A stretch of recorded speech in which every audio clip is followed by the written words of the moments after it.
Welcome to the One God Report podcast.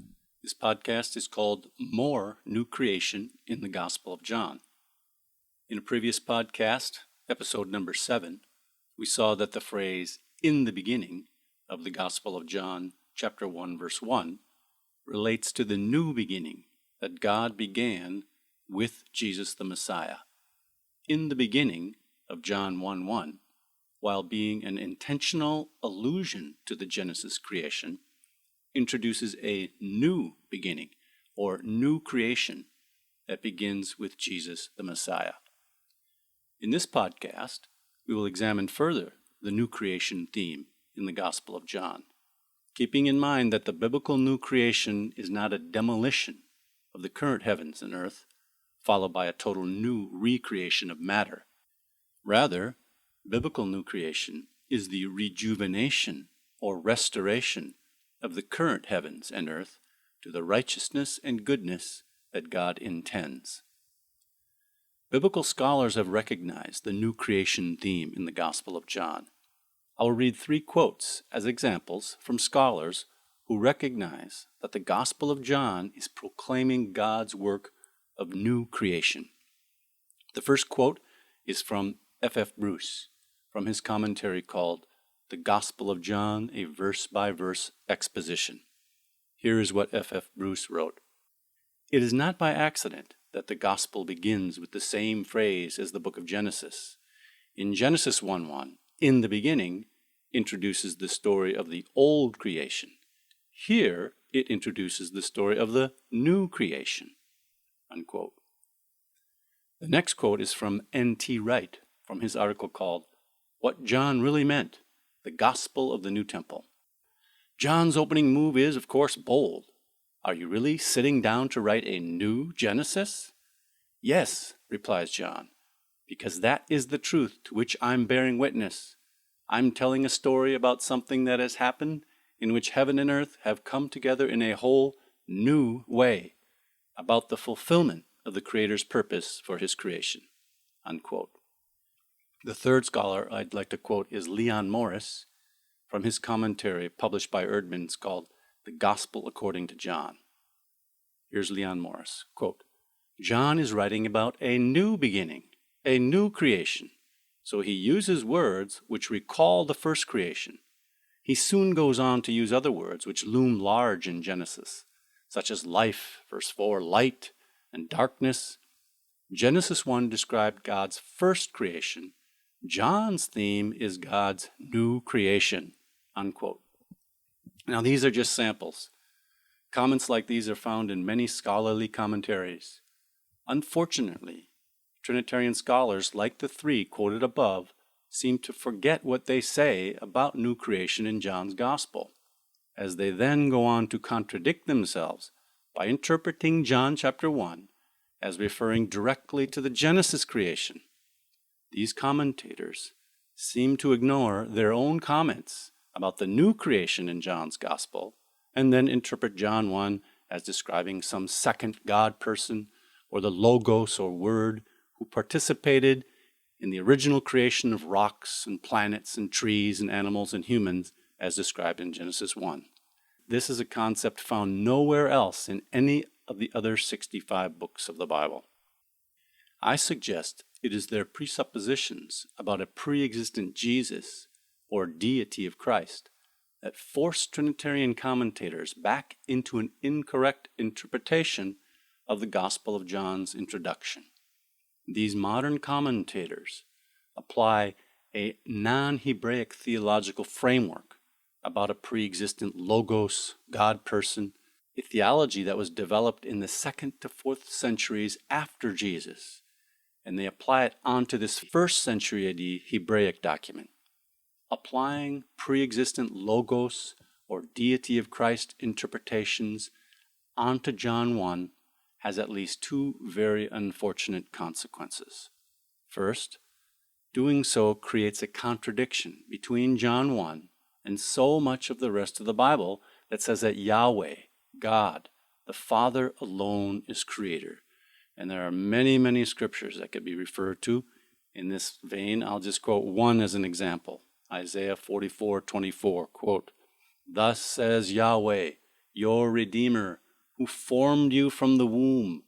I am Yahweh, who made all things, who alone stretched out the heavens, who spread the earth by myself. The second very unfortunate consequence of interpreting the first chapter of the Gospel of John to be describing directly the Genesis creation is that it diminishes, ignores, and even forgets entirely the recreation work that Yahweh, God, is doing through the life and ministry of his Word in flesh, Jesus the Messiah.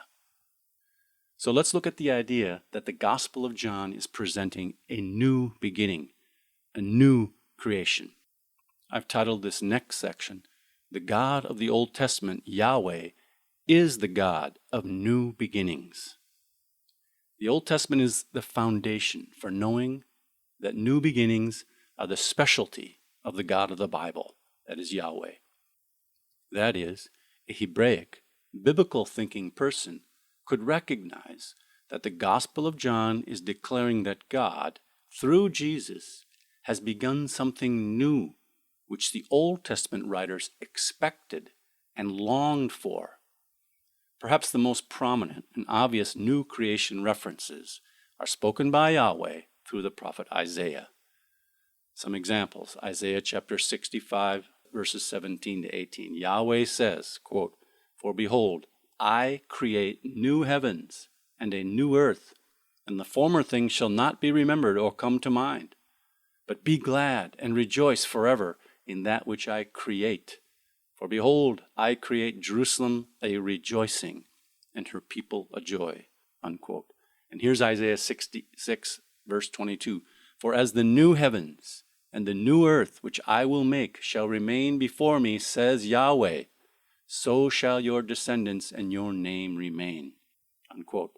Yahweh says in Isaiah 43, verse 19, quote, "Behold, I am doing a new thing. Now it springs forth. Do you not perceive it?" Unquote. Yahweh then goes on to describe a revolutionary change in both the earth's and mankind's circumstances, a change from a barren, desolate, uninhabited land to a flourishing, living, thriving land for his people. Indeed, the change is described as restoration to a Garden of Eden. Isaiah chapter 51, verse 3 reads, "Indeed, Yahweh will comfort Zion. He will comfort all her waste places, and her wilderness he will make like Eden, and her desert like the garden of Yahweh." But the prophet Isaiah was not speaking suddenly in a vacuum. He wasn't a lone voice in the wilderness in this case. He was part of a long tradition of biblical hope of Yahweh's restorative redemption. Indeed, redemption is new creation. As described in the early chapters of Genesis, through the sin of the first man, Adam, death and a futility curse came upon humanity and creation.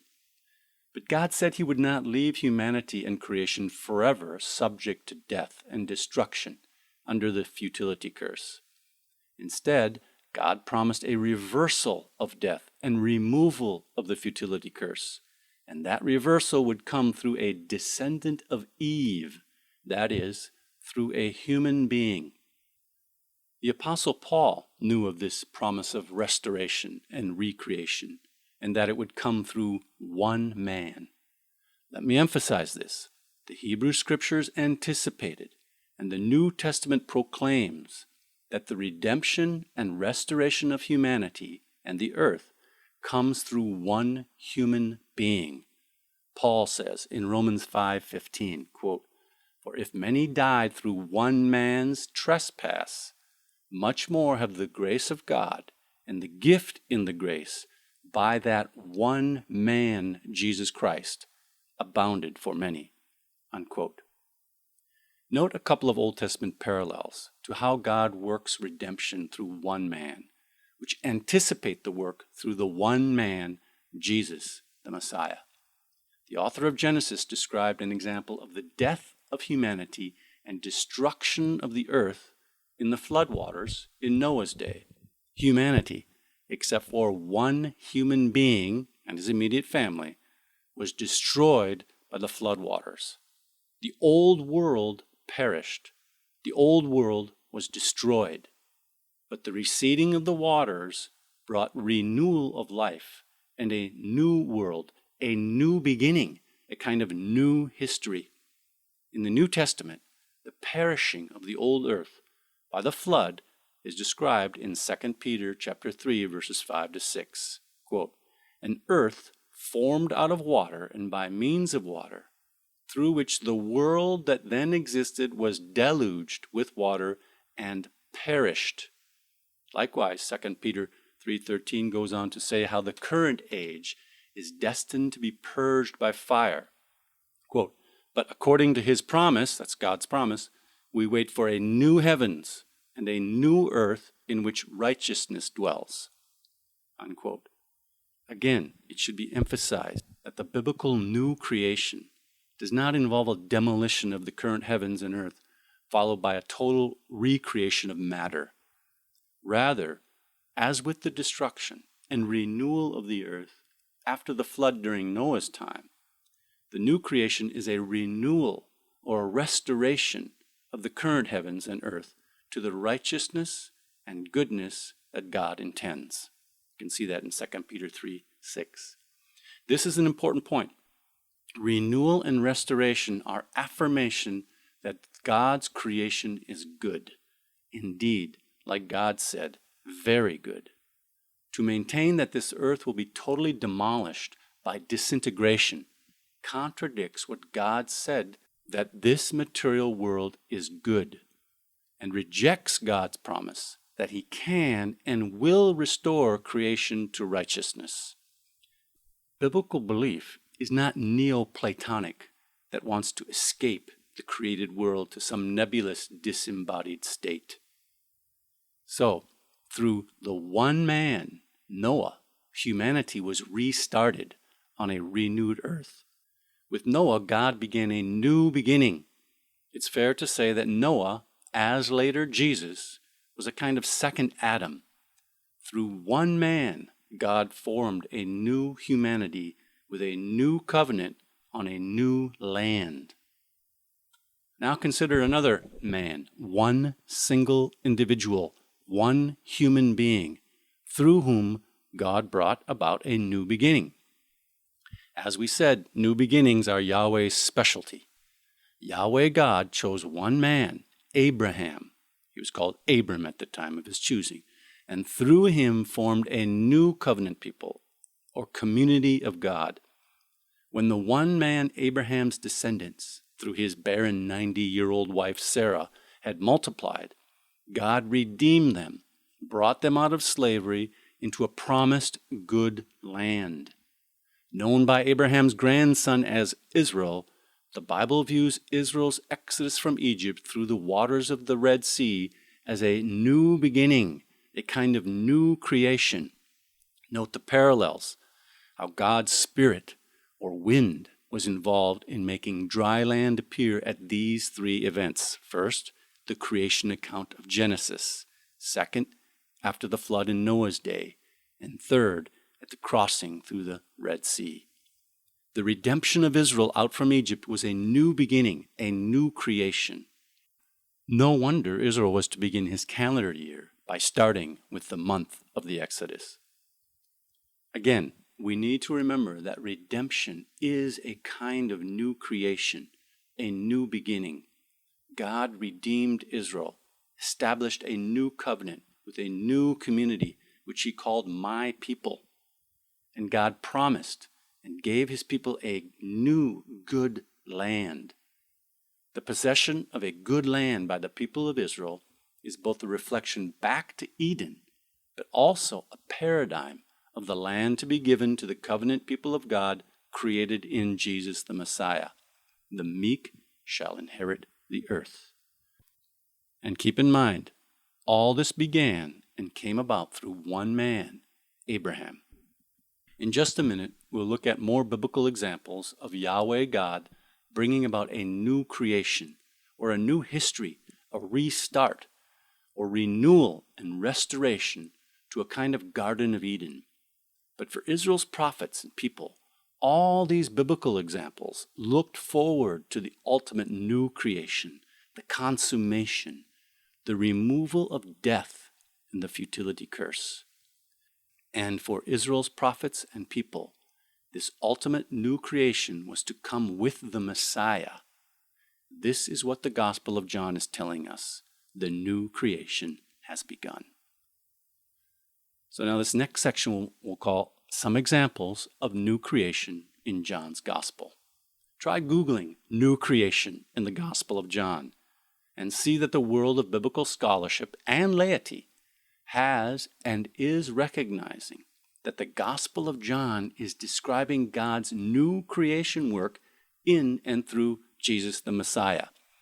In the show notes, I'll put a few of the references I came up with when I Googled new creation in the Gospel of John. But let's look at a few examples of how Jesus is being presented in the Gospel of John as the beginning of God's new creation in parallel to the Genesis creation account. First of all, the Gospel of John uses language and records concepts and events that parallel the book of Genesis. In our previous podcast, we mentioned how John reappropriates Genesis language in his prologue, using words like especially the beginning, but also darkness, light, life, the world, and being born. John uses the Genesis language because he has in view the gospel of the new life that God brings about through Jesus. Let's look at the idea of days, mentioned in the Gospel of John and in Genesis creation. As in Genesis, John makes reference to days of the week and the day's numbers. For example, the next day, John says, on the third day, and on the first day of the week. References to the days of the week recall Genesis.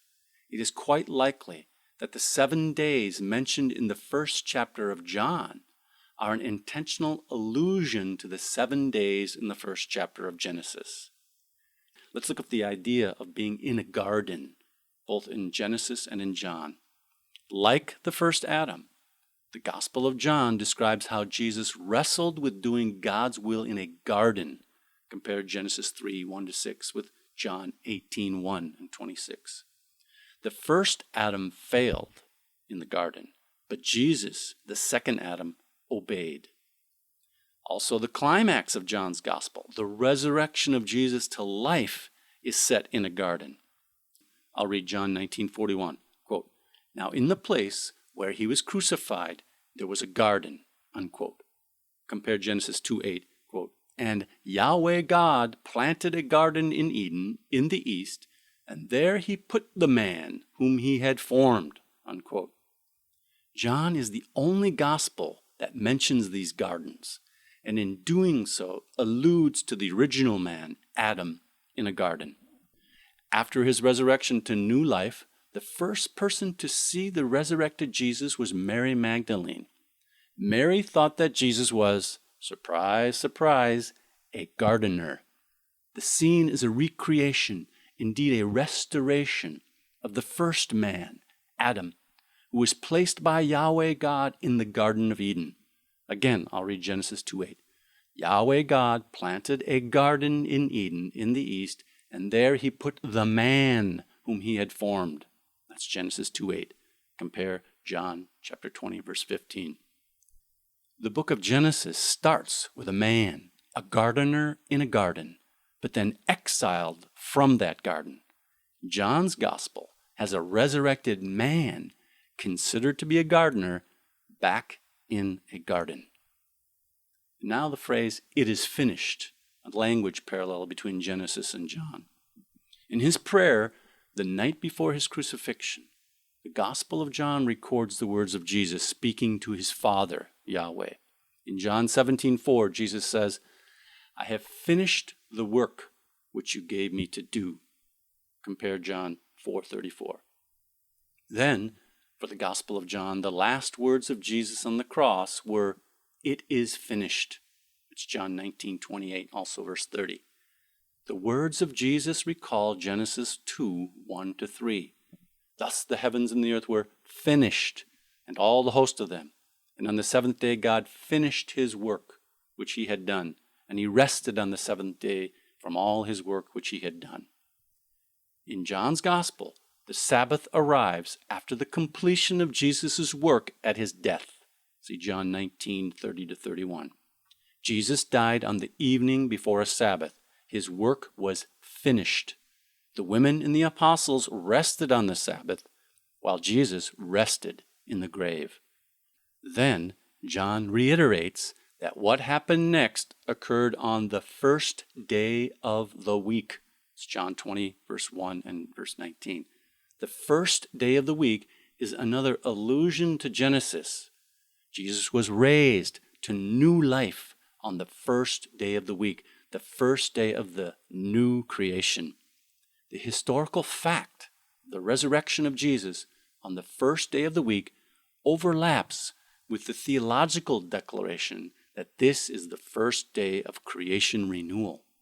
Jesus is the first of the old world to come through death into the new day. More details of language and events that are parallels between the Genesis creation and the new creation of the Gospel of John are cataloged in articles and books, like the ones you can see listed in the show notes. The next section we'll call the Gospel of John's signs and the renewal of creation. Now let's turn our attention for a few minutes to the miracles or signs that Jesus did as recorded in the Gospel of John, as they are also evidence that the new creation has begun. John tells us specifically that he recorded the signs that Jesus did, quote, so that you may believe that Jesus is the Messiah, the Son of God, and that believing you may have life in his name. That's John 20:31.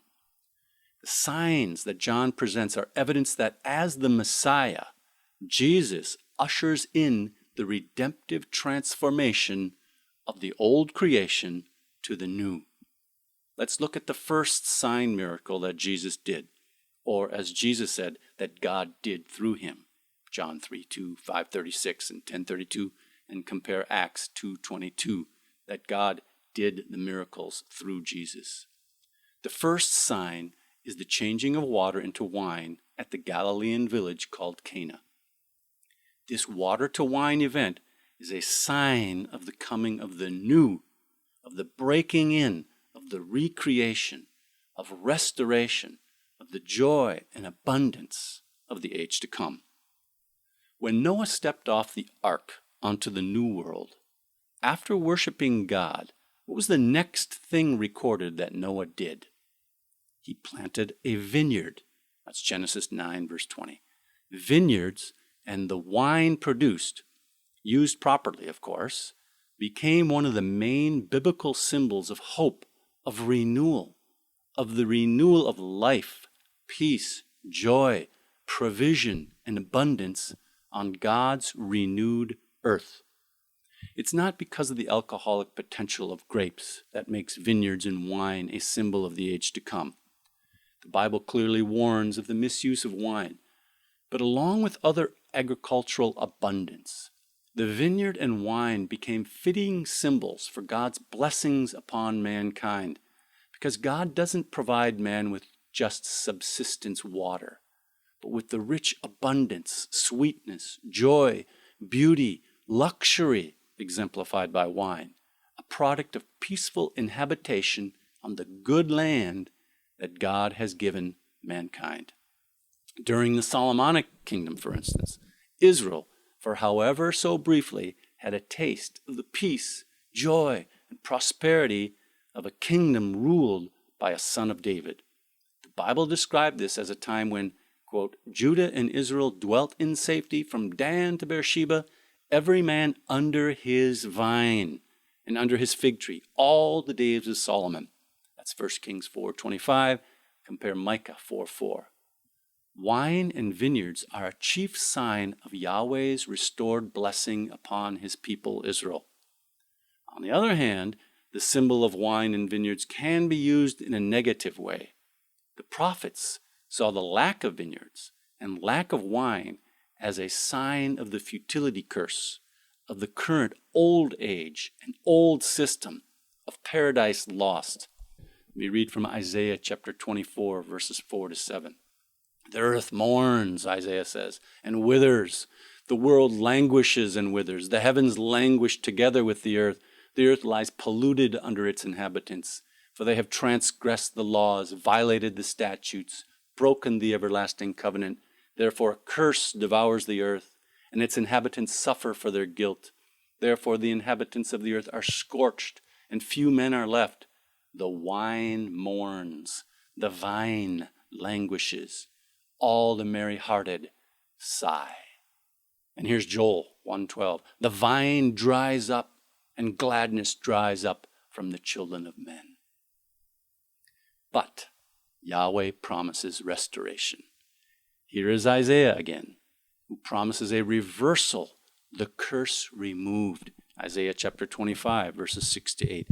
On this mountain, Yahweh of hosts will make for all peoples a feast of rich foods, a feast of wine on the lees, of rich foods full of taste, of wine on the lees well refined. He will swallow up death forever, and the Lord God will wipe away tears from all faces, and the reproach of his people he will take away from all the earth, for Yahweh has spoken. Unquote. To the prophet Isaiah, abundance of vineyards and wine accompanied the abolishment of death and sorrow. And listen to Joel again, this time a description of a blessed reversal. Joel chapter 3, verse 18. And in that day the mountains shall drip sweet wine, and the hills shall flow with milk, and the stream beds of Judah shall flow with water. Unquote. Just about every one of Israel's prophets used the same type of imagery. Here's Amos chapter 9, verse 13. Behold, the days are coming, declares Yahweh, when the plowman shall overtake the reaper, and the treader of grapes, him who sows the seed. The mountains shall drip sweet wine, and all the hills shall flow with it.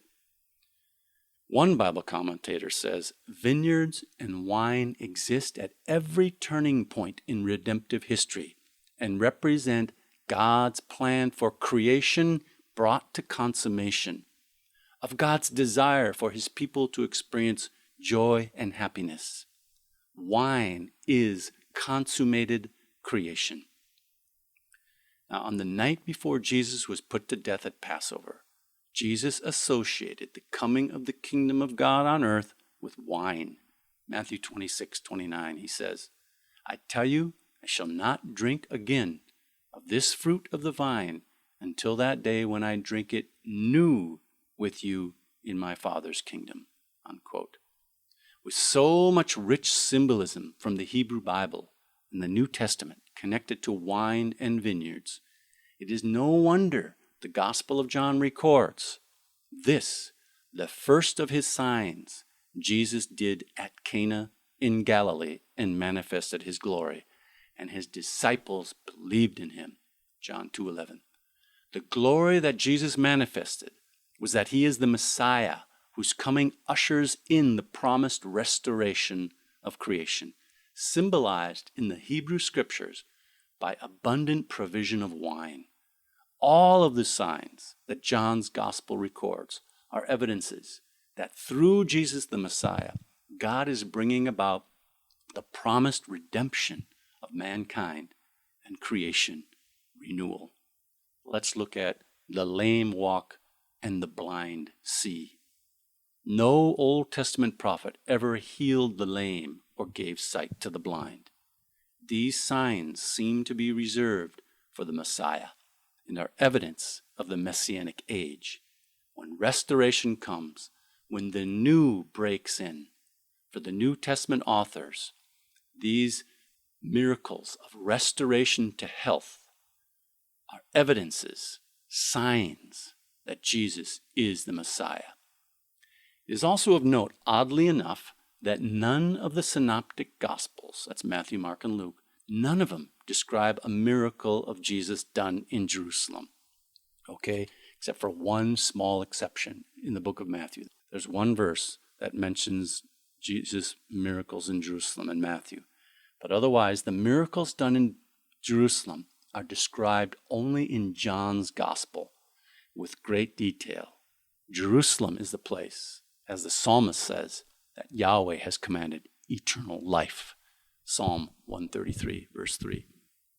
John's record of the healing in Jerusalem of the lame man at the pool of Bethesda, John chapter 5, and the blind man at the pool of Siloam, John chapter 9, are a declaration that the great hope of Israel expressed by the prophet Isaiah is here. Isaiah 35, 5-6. Quote, "Then the eyes of the blind shall be opened, and the ears of the deaf unstopped. Then shall the lame man leap like a deer, and the tongue of the mute sing for joy." Unquote. Through Jesus the Messiah, God's original purpose for man is restored. God's original purpose for giving man legs was so that man could walk. Eyes are made for seeing. Through Jesus, the futility curse is lifted instantaneously in those two cases.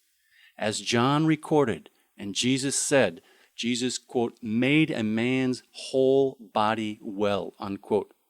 That's stated 5 times in John chapter 5 and repeated in John chapter 7:23. The making whole or making complete of a man's body is a sign that through Jesus, the restoration and rejuvenation of creation comes. Creation is restored to God's original purpose. The eyes of the blind shall be opened, the lame shall leap like a deer. And now the dead are raised up. Although there are other important features of the age to come that is ushered in with the Messiah, perhaps there's none more important than the resurrection of the dead. God gave life to humankind at creation. In the recreation of resurrection life, sin and death are defeated, and God gives life again. Man is born again, resurrected from the dead, and placed on land. The Apostle Paul called the resurrection from the dead the hope of Israel. You can see that in Acts 23:6, 24:21, and 28:20. The hope of Israel.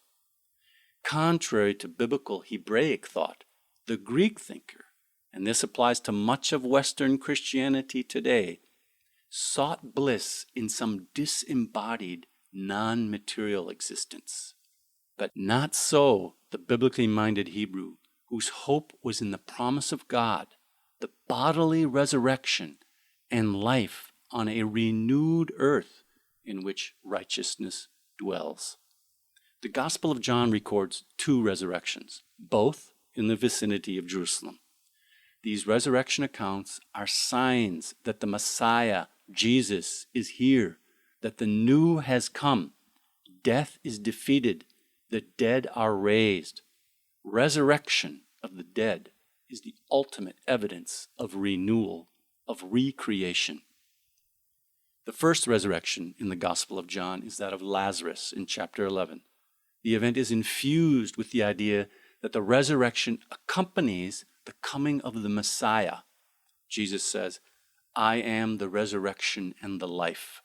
Martha replies, "Yes, Lord, I believe that you are the Messiah, the Son of God, who's coming into the world." Then Lazarus, dead in the tomb, heard the voice of Jesus and came out of the grave alive. Compare John 5:26-28. All those who are in the tombs will hear the voice of the Son of Man. The ultimate sign in the Gospel of John is the resurrection of Jesus the Messiah from the dead, which is the first moment of permanent recreation. Lazarus was raised only to die again. Like others, Lazarus had been resurrected as a sign of God's power at work in Jesus. But Jesus is the first human being resurrected to immortality. As mentioned, as recorded in John 20, it's not a coincidence that Jesus was resurrected from the dead on the first day of the week. In another parallel with the Genesis creation, the resurrection of Jesus is the first day of the new creation. Jesus is the firstborn from the dead, the beginning of God's new creation. So in summary, I've looked at some examples of new creation in the Gospel of John's language, the events he describes, and the miraculous signs to show that the prologue of John, John chapter 1, verses 1 to 18, is about the new beginning that God brings about through Jesus the Messiah. The prologue, while intentionally alluding to and appropriating Genesis creation language, is not describing the original Genesis creation of land, plants, animals, and humankind. Rather, the prologue of John introduces Jesus, through whom God brings about a new beginning, new creation, new life. In other words, to interpret John's prologue as referring directly to the Genesis creation is to miss or ignore that the Gospel of John is about God's work of new creation. John's Gospel sees God at work in renewal and recreation in and through Jesus. Jesus is not the creator or even the recreator, but he's the firstborn of the recreation, the channel through whom God recreates all. By describing the actual historical events in the life of Jesus, John wants his readers to understand and believe that in and through Jesus the Messiah, God has begun and will bring to completion the renewal of creation, which means for mankind life in the age to come. In John's Gospel, the new creation has so far only come through Jesus in sample and symbol as evidence of its eventual coming in fullness and in completeness. In a future podcast, we hope to show how understanding John's Gospel as a declaration of the new beginning or new creation fits the historical context of the first century. That is, a declaration that Jesus is the Messiah, who indeed ushers in the new beginning, had significance and meaning for the first century readers of John's Gospel. We also hope to see how other writers of the New Testament see Jesus, the firstborn from the dead, as the beginning of God's new creation. This is Bill Schlegel for the One God Report podcast. If you enjoy the podcast, please rate it and write a review on iTunes or wherever you get your podcasts. That will help others to find us, and share the podcast on social media. For constructive discussion, you are welcome to join the One God Report Facebook group. Yishma'u anavim v'yismachu. The humble will hear and rejoice.